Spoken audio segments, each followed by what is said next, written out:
সাত সকালে রাস্তার পাশ থেকে এক যুবকের মৃতদেহ উদ্ধার। ঘটনাটি ঘটেছে সোমবার তেলিয়ামুড়া থানা এলাকার চাকমাঘাট ব্যারেজ সংলগ্ন স্থানে। ঘটনাস্থলে উপস্থিত হয়েছে তেলিয়ামুড়া থানার পুলিশ। ঘটনার বিবরণে জানা যায়, খোয়াই জেলার অন্তর্গত তেলিয়ামুড়া থানা এলাকার চাকমাঘাট ব্যারেজ সংলগ্ন স্থানে সোমবার সাত সকালে এলাকার লোকজন এক যুবককে অচেতন অবস্থায় রাস্তার পাশে পড়ে থাকতে দেখে খবর পাঠায় তেলিয়ামুড়া থানায়। ঘটনার খবর পেয়ে ঘটনাস্থলে পৌঁছান তেলিয়ামুড়া থানার পুলিশ। ঘটনাস্থলে পৌঁছে প্রত্যক্ষ করতে পারে ওই যুবকটি মৃত অবস্থায় রাস্তার পাশে পড়ে আছে। পরবর্তীতে পুলিশ প্রাথমিক তদন্তে জানতে পারে এই মৃতদেহটি উত্তর মহারানীর বাহাদুর সর্দারপাড়া এলাকার বাসিন্দা বিশ্বজিৎ দেববর্মার পুত্র ৩৫ বছর বয়সী অসীম দেববর্মার।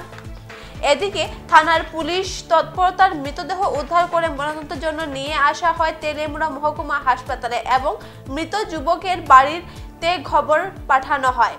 তবে কিভাবে অসীমের মৃত্যু হলো এ বিষয়ে স্পষ্ট কেউ কিছু বলতে পারছে না। তবে বাড়ি থেকে বহু দূরে রাস্তার পাশে যুবকের মৃতদেহ উদ্ধার ঘিরে জনমনে নানা প্রশ্নে দেখা দিয়েছে। এটা কি মনে হয়? আমি এটা অ্যাকচুয়ালি কজ সেটা পোস্টমর্টম করার পরে জানতে পারবো। এটা এখন আপনার এফএসএল টিম আছে, আপনার তেলিয়ামুড়া হসপিটাল নিয়ে সেটা প্রপার রিপোর্ট পাই, সেটা আপনার কিছু বলতে পারবেন। এনে যে দেড়বটি যে আপনি যে দেখছিল কয়টার সময় পেয়েছেন? আনুমানিক 7টায়। আমরা এর আগে খবর পাইছি, কিন্তু আমরা রিভিউটা প্রায় 7টার সময় আছে। ওনারা গার্জেন আয় পড়ছে? হ্যাঁ, গার্জেন আয় পড়ছে। গার্জেন আছে, এফএসএল টিম আছে। এখন আমরা পোস্টমর্টমের জন্য নিয়ে যাবো। আইডেন্টিফিকেশন হয়েছে স্যার? হ্যাঁ, আইডেন্টিফিকেশন হয়েছে। ওনার নাম অসীম দেববর্মা।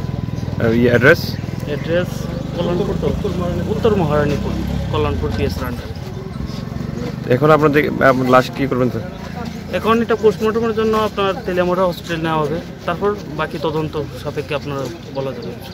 এখনকার মতো বিদায় নিচ্ছি। পরবর্তী নানা সংবাদ পেতে আমাদের সাথে থাকুন। ধন্যবাদ।